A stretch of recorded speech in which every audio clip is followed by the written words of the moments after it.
Hello viewers, Assalamu alaikum. This is Mahbooba from Mahbooba's blog. Welcome to my channel. আজ আপনাদেরকে চুটকি পিঠা তৈরি করে দেখাবো। এই পিঠা আমাদের অঞ্চলে চুটকি পিঠা বলে থাকে, বাংলাদেশের অন্যান্য অঞ্চলে চুই পিঠাও বলে থাকে। তো চলুন শুরু করা যাক। প্রথমেই আমি এখানে নিয়ে নিলাম 2 কাপ মতো চুটকি পিঠা, চিনি, নারকেল পরিমাণ মতো আর লিকুইড দুধ। আমি এখানে 1 লিটার পরিমাণ লিকুইড দুধ ইউজ করেছি।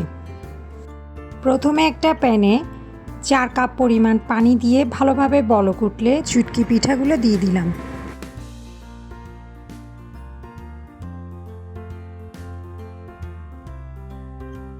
পিঠাটা দেওয়ার পর 10 মিনিট মতো সেদ্ধ করার পর পিঠার রং চেঞ্জ হয়ে গেলে বুঝতে হবে পিঠাটা সিদ্ধ হয়ে গেছে। দেখুন আমি চামচের সাহায্যে দেখাচ্ছি।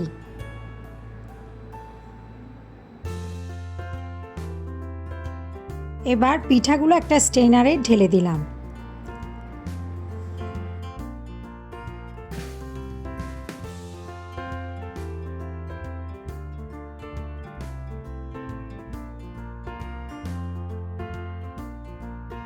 সবগুলো পিঠা ঢালা হয়ে গেলে নর্মাল পানির সাহায্যে ধুয়ে নিতে হবে।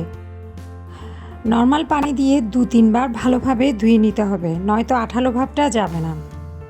এবার একটা প্যানে 1 লিটার পরিমাণ দুধ দিয়ে দিলাম চিনি স্বাদ মতো দিতে হবে। তবে আমার মনে হয় এই পিঠাটাতে চিনির পরিমাণটা একটু কম দিলেই ভালো। এরপর পিঠাগুলো ঢেলে দিতে হবে। আপনারা চাইলে দুধের পরিমাণটা আরও বাড়িয়ে নিতে পারেন। মানে আমি তো 1 লিটার দিলাম, আপনারা 1.5 লিটারও দিতে পারেন। দুধের মধ্যে ভালোভাবে বলক উঠে আসলে নারকেল দিয়ে দিলাম।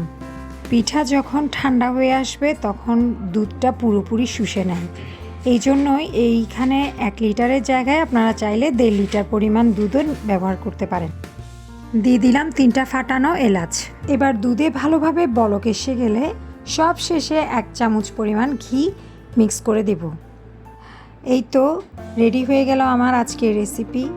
আপনারা চাইলে এখানে চিনির পরিবর্তে কনডেন্সড মিল্ক এবং ডানো ক্রিমও ইউজ করতে পারেন, বাট আমি খুব সহজ পদ্ধতিতে দেখিয়ে দিলাম এবং ঘরে ইজিলি পাওয়া যায় এমন উপকরণ দিয়েই এই পিঠাটা তৈরি করলাম আজকে।